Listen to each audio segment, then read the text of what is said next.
हमारी नीतियां सदैव सतत विकास की बात करती हैं, जलवायु परिवर्तन और उससे हो रहे दुष्प्रभावों को रोकने की बात करती हैं, लेकिन जमीनी हकीकत कुछ और ही है।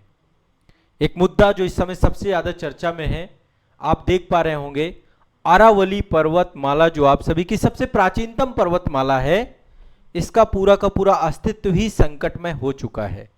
वैसे भी अरावली पर्वत श्रेणी चूंकि हिमालय से भी प्राचीनतम है, तो धीरे धीरे इसका स्वरूप जो है आज वर्तमान में काफी कम हो गया और इसमें विकास की जो अंधाधुंध दौड़ है, अवैध खनन की जो अंधाधुंध दौड़ है, उसने अरावली के अस्तित्व को पूरी तरीके से खत्म कर दिया। और अभी हालिया है हमारे सुप्रीम कोर्ट के निर्णय ने अरावली के पूरे अस्तित्व पे प्रश्न चिन्ह लगा दिया है। सबसे पहले हमें समझना पड़ेगा कि जो हमारा देश है और ये जो हमारी पृथ्वी है, पृथ्वी में जो जीवन है, जो ये उच्चावच है, जिस हम क्लाइमेट चेंज की बात कर रहे हैं, देखिए मैं आपको एक बहुत ही गंभीर बात कहने जा रहा हूं। ये आप देख पा रहे हैं, कुछ दिन बाद आपके पास केवल ऐसे ही पेड़ पौधे बचेंगे जो प्लास्टिक के होंगे, जंगल कंक्रीट के होंगे। विकास की अंधाधुंध दौड़ ने इंसानी जीवन को मशीनी बना दिया है। हम सोच ही नहीं पा रहे हैं कि हमें किस दिशा में आगे जाना है, किसको प्राथमिकता देनी है। अरावली सिर्फ पत्थरों और पहाड़ियों की श्रृंखला नहीं है, यह उत्तर भारत की जीवन रेखा है। आज आप देखिए ये तस्वीर में, यह अरावली पर्वत श्रेणी है, गुजरात से लेकर के दिल्ली तक आपकी ये फैली हुई है। यह पूरा थार का मरुस्थल है। यदि आप भारत की ज्योग्राफी देखें तो अरावली का बहुत बड़ा इंपॉर्टेंस है। यहां पर अरावली को पत्थर और पहाड़ियों की श्रृंखला के तौर पे मत देखिए, ये पूरी की पूरी जीवन रेखा है। यही पर्वतमाला थार के मरुस्थल की रेत को, लू को, धूल भरी आंधियों को रोकती है। दिल्ली, हरियाणा, पश्चिमी उत्तर प्रदेश और राजस्थान के उपजाऊ इलाकों को पहुंचने से रेगिस्तान को रोकती है। यही अरावली भूजल को रिचार्ज करती है, जंगलों को, वन्य जीवों को आश्रय देती है और करोड़ों लोगों को सांस लेने लायक हवा उपलब्ध कराती है। आज दिल्ली पॉल्यूशन में लोग जहरीला वातावरण जीने को तैयार हैं। अरावली पर्वतमाला, अभी आप सभी को पता है कि एक फैसला आया है सुप्रीम कोर्ट का, जिसमें 100 मीटर, सुप्रीम कोर्ट ने कहा कि अरावली के क्षेत्र जो 100 मीटर से नीचे हैं, पहाड़ी के जंगल के रूप में उनको नहीं माना जाएगा, यानी उन्हें संरक्षण के दायरे से बाहर किया जाएगा। तो अरावली संरक्षण के संदर्भ में 100 मीटर ऊंचाई मानदंड को लेकर के वर्तमान में विवाद छिड़ा हुआ है। ठीक है, मतलब कोई भी पहाड़ी क्षेत्र, आप समझिए लगभग 90% अरावली का अस्तित्व ही खत्म हो जाएगा ऐसे में। और आप समझिए, सीधी सी बात है, कोई भी पर्वत श्रृंखला होती है, वो कोई टावर थोड़ो ना है। पर्वत श्रृंखला तो इसी रूप में होती है, कभी उसका उच्चावच के दृष्टिकोण से होती है, एक जैसी तो होती ही नहीं है। और ये अपशिष्ट पर्वत है, ये अभी आज नहीं बना है, बहुत लंबे समय काल पुराना पर्वत है। तो धीरे धीरे अरावली आपका जो है अपशिष्ट पर्वत में बदल गया है। तो जितना भी पर्वत है आप उसको वनभूमि के तौर पे ही हटा देंगे, उसका संरक्षण ही खत्म कर देंगे। तो निश्चित तौर पे जो ये 100 मीटर वाला कि 100 मीटर के ऊंचाई की जितनी भी पहाड़ियां हैं वो सारी अरावली श्रेणी के तौर पे हैं। उनके जंगल को फॉरेस्ट एरिया माना जाएगा, संरक्षित क्षेत्र माना जाएगा। और 100 मीटर के नीचे की हाइट यदि है तो उनको जो है अरावली के वन भूमि के तौर पे घोषित नहीं किया जाएगा।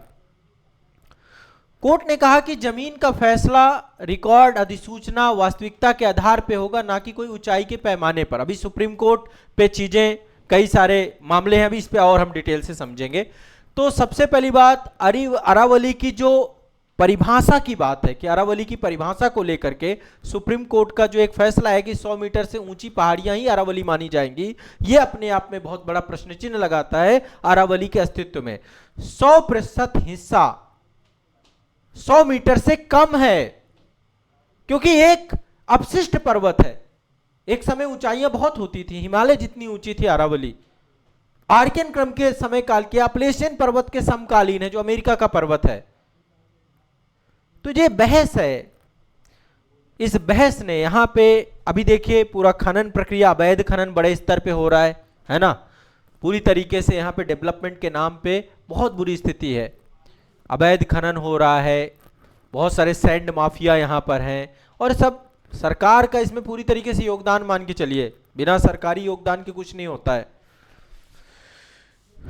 अभी एक बार थोड़ा सा मैं पूरे मामले को आपके साथ डिस्कस करने से पहले एक बार यहाँ की ज्योग्राफी समझाता हूँ। ये आप देखिए गुजरात का पालनपुर है, यहाँ पे है गुजरात का पालनपुर, ठीक है। पालनपुर से शुरू होती है अरावली, और ये आप देखिए यहाँ पर ये अरावली का सबसे हाईएस्ट पीक है, गुरु शिखर बोलते हैं हम इसको। अरावली के सबसे हाईएस्ट पीक को गुरु शिखर कहते हैं, ठीक है। माउंट आबू है, 1722 मीटर की हाइट है। इसके बाद देखिए उदयपुर है आपका, ये भी झीलों का शहर है, बड़ा खूबसूरत शहर है, उदयपुर है। अजमेर है आपका, जयपुर है आपका, और ये दिल्ली का रॉयसीना हिल्स, राष्ट्रपति भवन हमारा यहीं पर है। दिल्ली रिज तक आपका जो है अरावली का विस्तार है। तो सुप्रीम कोर्ट ने अरावली की जो नई वैज्ञानिक परिभाषा की मंजूरी दी है, राजस्थान के करीब 90% पहाड़ियां संरक्षण से बाहर हो जाएंगी। हरियाणा की और बुरी स्थिति है। अभी कई सारे जो आप देख रहे हैं कि एक तो पर्यावरणविद, आम जन लोग, कई सारे राजनीतिक पार्टियां, सबने ये मुद्दा उठाया और सेव अरावली का अभियान चल रहा है। कई सारे प्रश्न चिन्ह उठ रहे हैं। तो ये जो पूरा का पूरा 100 मीटर से कम ऊंची पहाड़ियों को जंगल से बाहर किया गया है ना, तो जो ग्रेट ग्रीन वॉल के तौर पे अरावली अब नहीं रही है, तो पूरा का पूरा रेगिस्तान बन जाएगा, दिल्ली तक रेगिस्तान का विस्तार हो जाएगा, है ना। तो लगभग 4 राज्यों में 37 जिलों में फैली हुई है अरावली, है ना। भौगोलिक क्षेत्रफल लगभग यदि हम अरावली का देखें तो 1 लाख जो है 1.4 लाख वर्ग किलोमीटर के आसपास है। 37 जिलों में राजस्थान का यदि हम हिस्सा देखें तो सबसे ज्यादा है। अरावली का सबसे बड़ा हिस्सा राजस्थान में, क्योंकि क्षेत्रफल के हिसाब से राजस्थान सबसे बड़ा राज्य है। तो लगभग 73.8% हिस्सा कहां पर है? राजस्थान में। इसके बाद दूसरे नंबर पे गुजरात आता है, 16.9% गुजरात में, फिर हरियाणा में, और इसके बाद फिर आपका दिल्ली का एरिया है। दिल्ली में 0.2%, दिल्ली छोटा सा क्षेत्रफल एरिया है, यूटी है।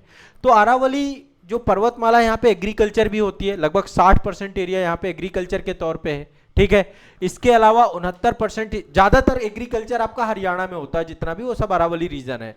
राजस्थान में भी और गुजरात में भी ये सब एग्रीकल्चर रीजन है। तो कुल मिलाकर के जो है 60% के आसपास अरावली का जो लैंड एरिया है वो एग्रीकल्चर लैंड के तौर पे आता है। धीरे धीरे यहाँ पर अब खनन माफिया, अवैध खनन, सैंड माफिया, इन सब के कारण से अरावली पर्वत श्रेणी धीरे धीरे अपना अस्तित्व खत्म होता चला जा रहा है, और जो नई परिभाषा आई है उसने गंभीर विवाद बना दिए हैं, ठीक है। तो ज्योग्राफिकल दृष्टिकोण से लोकेशन आप सभी ने देख लिया।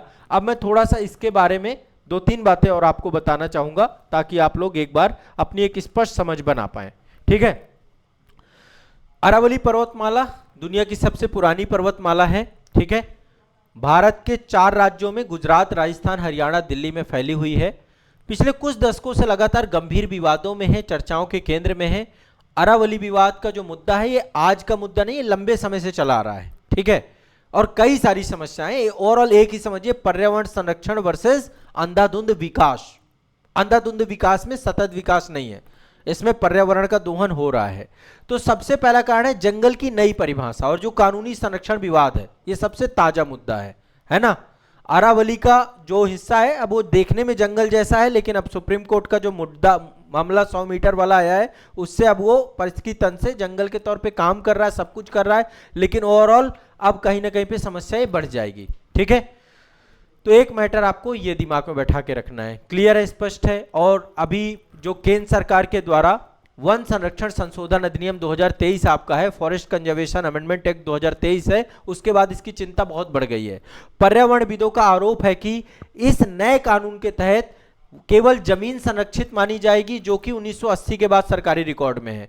अब यहाँ पे समझिएगा, मतलब अपने आप में एक और बहुत पुराना मामला है। सुप्रीम कोर्ट का एक पुराना फैसला था जो कि 1996 में आया था, जिसका नाम है गोदावर्मन फैसला, ठीक है। उसमें सुप्रीम कोर्ट ने कहा था कि किसी क्षेत्र को जंगल मानने के लिए उसके शब्दकोश का अर्थ, है ना, शब्दकोश का अर्थ का मतलब ही काफी है, चाहे वो सरकारी रिकॉर्ड में हो चाहे ना हो। यदि वो कोई फॉरेस्ट एरिया है, जंगल एरिया है, जहां पे वन भूमि है, तो उसे हम जंगल के तौर पे ही मानेंगे। तो इससे अरावली को सुरक्षा मिलती है, ठीक है। लेकिन केंद्र सरकार जो वन संरक्षण संशोधन अधिनियम 2023 लेकर के आई, इसके बाद जो है पर्यावरणविदों ने आरोप लगाया और कहा कि इस कानून के तहत, क्योंकि इस कानून में लिखा हुआ है कि 1980 के बाद जितने भी सरकारी रिकॉर्ड में आपके फॉरेस्ट एरिया है वही आपके जंगल माने जाएंगे, नहीं माने जाएंगे। तो अरावली का जो क्षेत्र है, उस अरावली क्षेत्र में मतलब आप आमतौर पे देखिए कि मतलब जंगल वाला जो स्वरूप है, उसमें जो वनीकरण है, जो फॉरेस्ट एरिया है, वो पूरी तरीके से कानूनी संरक्षण से बाहर चला जाएगा। और फिर यही तरीका बनता है अवैध खनन का, और यही तरीका बनता है अरावली की खनिज संपदा, विशेषकर निर्माण सामग्री जो यहाँ पर है। यहाँ पर आपको पता है कि अरावली में विंध्यन क्रम की चट्टानें भी है, जहाँ भवन निर्माण सामग्री वगैरह भी मिलती है। तो एक अवैध खनन जो उसकी सीमा तय की गई है, उससे वो जो है इलीगल तरीके से यहां पर माइनिंग होनी चालू हो जाएगी। तो कहीं ना कहीं पे इससे अरावली धीरे धीरे ऑटोमेटिक खत्म हो रही है। ठीक है, लोग जो है बढ़ चढ़ के आए हैं और सबसे अच्छी बात है कि सब एकजुट है इस मुद्दे पे, और निश्चित तौर पे सरकार का भी इस पे पक्ष अपना निकल के आया है कि अरावली का जो इंपॉर्टेंस है वो निश्चित तौर पे बहुत विस्तृत है, और अरावली को ग्रीन वॉल के तौर पे एस्टेब्लिशमेंट करना चाहिए, हमें उसका संरक्षण करना चाहिए, इस डायरेक्शन में हमें काम करना चाहिए ताकि थार के रेगिस्तान का प्रसार ना हो। एक प्राकृतिक दीवार के तौर पे अरावली यहाँ पे खड़ी है। आप ये देखिए ना, यदि अरावली हट जाएगी, अरावली को आप धीरे धीरे यहाँ पे कंक्रीट के जंगलों में बदल देंगे, तो निश्चित तौर पे ये रेगिस्तान यहीं तक सीमित नहीं रहेगा। हमारी जो फर्टाइल लैंड है हरियाणा की, दिल्ली की, पश्चिमी उत्तर प्रदेश की, ये भी आपकी धीरे धीरे खत्म हो जाएगी। चूंकि जो अरब सागर से आने वाली मानसूनी पवनें हैं, मानसूनी पवनें पुष्प प्रदान करती हैं, है ना, ये मानसूनी पवनें जाकर के पूरी तरीके से आप समझिए यहाँ के अरावली के जो अस्तित्व को संकट आएगा, तो यहाँ का पूरा इकोसिस्टम डिस्टर्ब हो जाएगा, मानसून बाधित हो जाएगा, और यहाँ पर भी रेगिस्तान जैसे लक्षण देखने को मिल जाएंगे। रेगिस्तान का प्रसार हो जाएगा, उपजाऊ जमीन भी बंजर जमीन बन जाएगी, पानी का संकट आ जाएगा। अरावलियों की पहाड़ियों से ही जो इस क्षेत्र में बारिश होता है, ग्राउंड वाटर रिचार्ज पूरी तरीके से खत्म हो जाएगा। ठीक है, तो बहुत सारे इसके निगेटिव इफेक्ट होंगे, और इसको लेकर के ही लगातार यहाँ के लोग सरकार के खिलाफ जो है अपनी बात रख रहे हैं। राजनीतिक पार्टियां भी निकल के आई हैं।